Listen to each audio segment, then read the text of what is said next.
की शुरुआत बड़ी खबर के साथ। दिल्ली एनसीआर में प्रदूषण खतरनाक स्तर पर पहुंच चुका है। वायु गुणवत्ता बहुत खराब और गंभीर श्रेणी में पहुंची है। नरेला इलाका गैस चैम्बर में तब्दील हो चुका है। AQI 550 को पार कर गया। अशोक विहार में 493, आनंद विहार में 394 दर्ज किया गया। तो बीती रात जमकर दिल्ली वासियों ने दिवाली मनाई है। उसका जो साइड इफेक्ट्स हैं वो अब देखने लगे।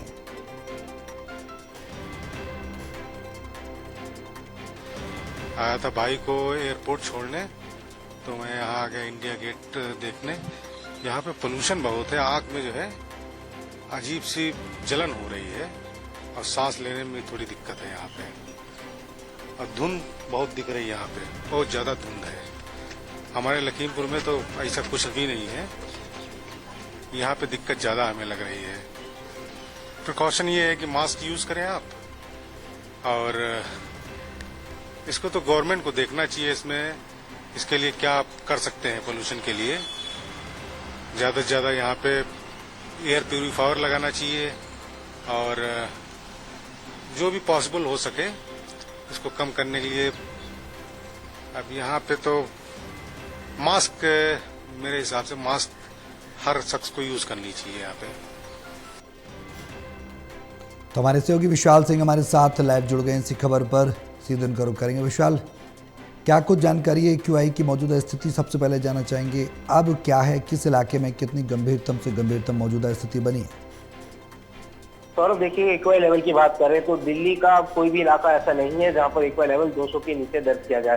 तो कई इलाके में जो है AQI लेवल 400 के भी पार पहुंच चुका है, जो कि वेरी डेंजरस कैटेगरी में आता है। और अगर ओवरऑल AQI की बात की जाए तो फिलहाल दिल्ली का जो AQI इंडेक्स है वो 350 के करीब बना हुआ है। अब इसको लेकर जो है चिंताएं जो है काफी बढ़ चुकी हैं, क्योंकि बढ़ते AQI के साथ साथ राजधानी में विजिबिलिटी लेवल भी काफी जो है कम हो चुकी है, क्योंकि स्मॉग की लेयर जो है वो साफ तौर पर आसमान में देखी जा सकती है। अभी फिलहाल जैसे जैसे दिन ढल रहा है तो स्मॉग तो थोड़ा हम कह सकते हैं जरूर कम हो रहा है, लेकिन सुबह के समय लगभग 5-6 बजे जब लोगों की आंख खुली तो लोगों अपने घर से बाहर आए, तब लोगों ने देखा कि काफी ज्यादा धुंध जो है वो आसमान में देखी जा रही थी। और अगर सड़कों की बात करें तो सड़कों पर भी विजिबिलिटी में काफी जो है फर्क पड़ा है, जिस वजह से कई इलाके जो हैं उनमें गाड़ियों की रफ्तार भी कहीं ना कहीं अब थमती नजर आ रही है। और अगर AQI इंडेक्स के अगर अलग अलग इलाकों की बात करें तो दिल्ली में ही जो है कई ऐसे इलाके हैं जहां पर AQI लेवल 300 के पार हो चुका है, जो कि वेरी पुअर कैटेगरी में आता है।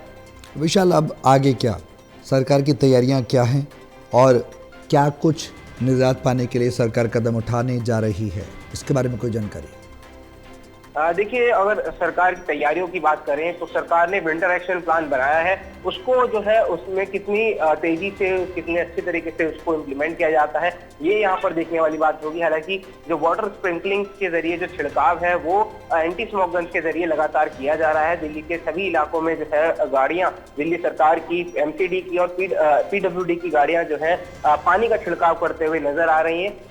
इस वक्त हमारी मौजूदगी जो है मंडी हाउस इलाके में, और यहाँ पर भी जो है लगातार हम देख पा रहे हैं कि जो PWD की गाड़ियां हैं एंटी स्मॉग गन्स वाली, वो लगातार राउंड लगा रही हैं और पानी का छिड़काव कर रही हैं। दूसरी ओर अगर सब प्रदूषण से निपटने की तैयारियों की बात करें तो कृत्रिम वर्षा एकमात्र सोल्यूशन जो है वो नजर आ रहा है, क्योंकि अगर बारिश होती है तो उसके बाद ऑटोमेटिकली जो प्रदूषण का लेवल है वो कम हो जाता है। तो इसलिए उम्मीद जताई जा रही है कि सरकार जल्द से जल्द कृत्रिम वर्षा को लेकर कोई बड़ा फैसला जो है ले सकती है। बिल्कुल विशाल, आर्टिफिशियल रेनिंग के बाद उम्मीद की जा सकती है कि कुछ स्तर तक राहत ज़रूर मिलेगी, लेकिन अगर नेचुरल रेनिंग होगी, जैसा कि आपने भी जिक्र किया, तो बड़े स्तर पर परिवर्तन देखा गया है और देखा जाता रहा है।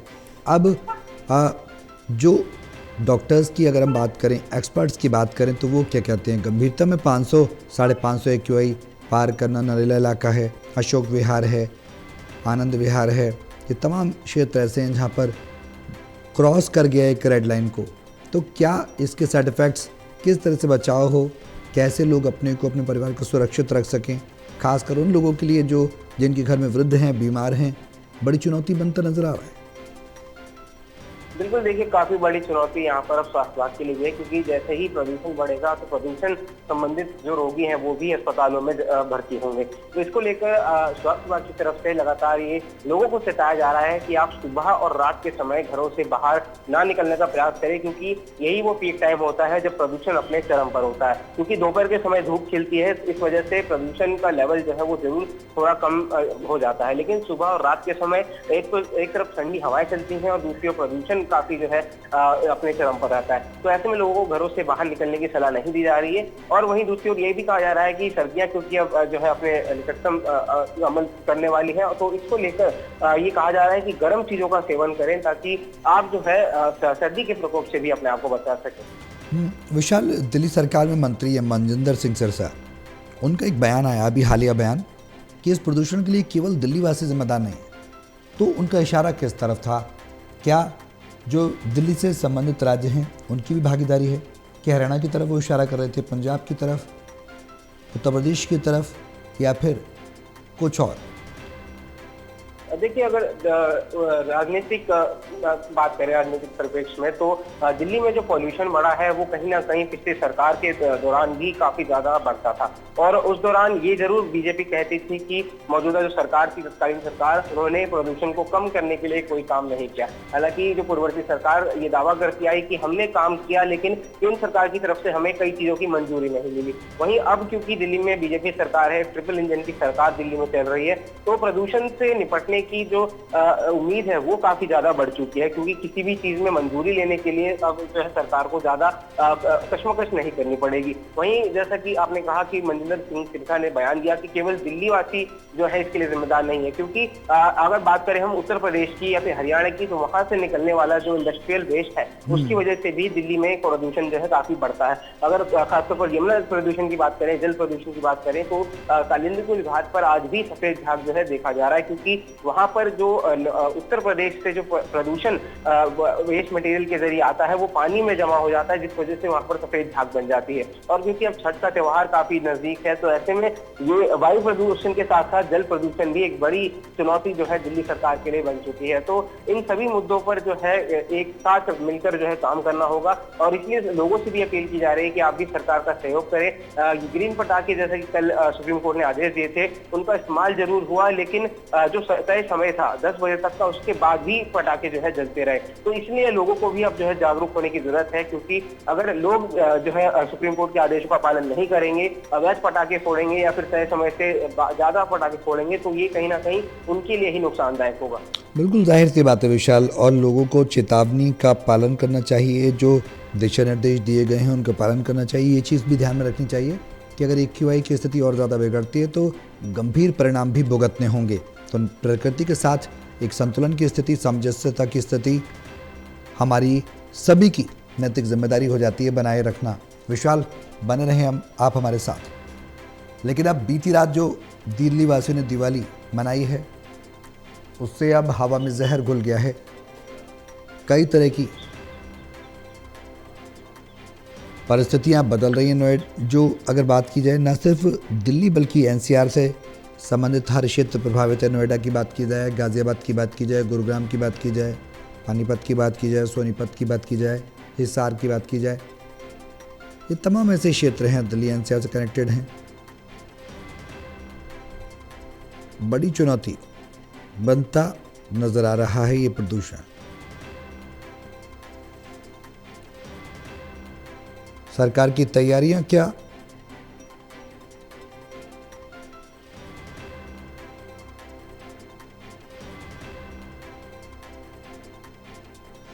बड़ा सवाल है, और लोगों की नैतिक जिम्मेदारी भी बन जाती है कि भाई जब सुप्रीम कोर्ट ने निर्देश दिए हैं, समय सीमा बताई गई है, तो समय सीमा में पटाखे जलाएं, पटाखे फोड़ें, उनका इस्तेमाल करें, लेकिन उससे बाद नहीं, क्योंकि पर्यावरण को स्वच्छ रखना न सिर्फ सरकार की बल्कि न सिर्फ सुप्रीम कोर्ट की बल्कि हम सभी की जिम्मेदारी है।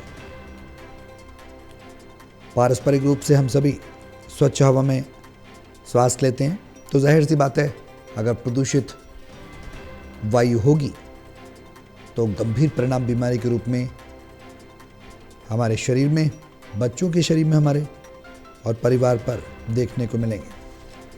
गाज़ियाबाद से टोटल न्यूज़ के संवाददाता कर्णवीर कश्यप भी हमारे साथ जुड़ गए हैं गाजियाबाद का हाल बताने के लिए। सीधे उनका रुख करेंगे। कर्णवीर, क्या कुछ जानकारी? की रात गाजियाबाद में जबरदस्त आतिशबाजी हुई, पटाखे फटाए गए जबरदस्त। आज सुबह जब उठे तो जो एयर क्वालिटी इंडेक्स है वो बेहद खराब श्रेणी में दर्ज किया गया।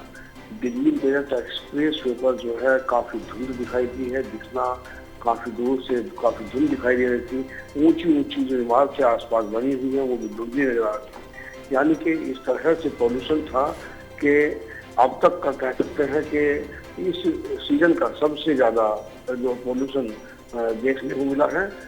वहीं देर रात तक पूरे गाजियाबाद शहर में आसपास के इलाके में आतिशबाजी होती रही, दिवाली के पटाखे चलते हैं, उसका भी काफी असर देखा गया है। गाजियाबाद में एयर क्वालिटी इंडेक्स बेहद खराब श्रेणी में है, रेड जोन में है और बेहद खराब श्रेणी में चल रहा है। कल की अपेक्षा बेहद ज्यादा खतरनाक श्रेणी में जो है एयर क्वालिटी इंडेक्स पहुंचा है। गाजियाबाद में सबसे ज्यादा जो AQI है जो खतरनाक स्तर से है वो कौशाम्बी इलाके का है, जिसमें आनंद विहार भी जो है शामिल होता है। ये 450 के लगभग बना हुआ है। इसका लोनी है 300 के लगभग, गाजियाबाद है, और जो गाजियाबाद का मोदीनगर देहात का इलाका है वहाँ 300 के लगभग एयर क्वालिटी इंडेक्स दर्ज किया गया है। यानी कि दिवाली के मौके पर जिस तरह से पटाखों से आतिशबाजी की गई, काफी लंबे समय बाद लोगों को, यानी कि 8 साल के बाद लोगों को कोर्ट के द्वारा पटाखे पटकाने की अनुमति मिली थी, उसको लेकर के लोगों ने खुल करके दिवाली मनाई, पटाखे पटकाए। देर रात तक चारों तरफ आसमान में पटाखों की गूंज से और धुएं के गुब्बार से बिल्कुल हटा हुआ था। और जब लोग सुबह उठे तो कहीं ना कहीं लोगों को परेशानी भी हुई, यानी कि जो आबो हवा थी वो जहरीली नजर आई। बिल्कुल कर्णवीर, आबो हवा जहरीली है। क्या हेल्थ एक्सपर्ट्स कोई निर्देश जारी कर रहे हैं? उनके द्वारा क्या कोई निर्देश दिया गया है लोग किस तरह से बचाव रखें, किस तरह से सतर्क रहें, और अगर इसकी नेगेटिव कॉन्सिक्वेंसेस आते हैं तो उसको किस तरह से अपने को खुद को वो बचा सकते हैं लोग, स्थानीय लोग, रहने वाले लोग, और आगे क्या कुछ बेहतर उपयोग के तौर पर देखने को मिल सकता है? देखिए, त्योहार से पहले ही और जब से एयर क्वालिटी इंडेक्स खराब होना शुरू हुआ है, सीजन में जब से पोल्यूशन शुरू हुआ है, उसके शुरुआती दौर में ही गाजियाबाद स्वास्थ्य विभाग ने एक एडवाइजरी जारी की थी और स्पष्ट तौर पे कहा था कि आने वाला जो समय होगा, आने वाले जो दिन होंगे वो खराब हवा के होंगे। लोग जब घर से बाहर निकले, विशेषकर बुजुर्गों के लिए एडवाइजरी जारी की गई थी और जो अस्थमा के रोगियों के लिए की गई थी, बच्चों के लिए की गई थी, महिलाओं के लिए कि अगर वो घर से बाहर निकलते हैं तो वो जो स्वास्थ्य विभाग द्वारा एडवाइजरी उसका पालन करें, मुंह पर मास्क लगा करके चले, समय जरूरी काम हो तभी घर से बाहर निकले, अनावश्यक रूप से इधर उधर की यात्रा ना करें, क्योंकि दिल्ली NCR का पूरे का माहौल बहुत अच्छा नहीं है वायु गुणवत्ता को लेकर के। और अगर आप अपने घर में हैं तो अंदर रहें तो सुरक्षित रहे। अगर आपके गले में कुछ खराश होती है, जलन होती है, तो अपने डॉक्टर की सलाह लें या जिला अस्पताल में रहें।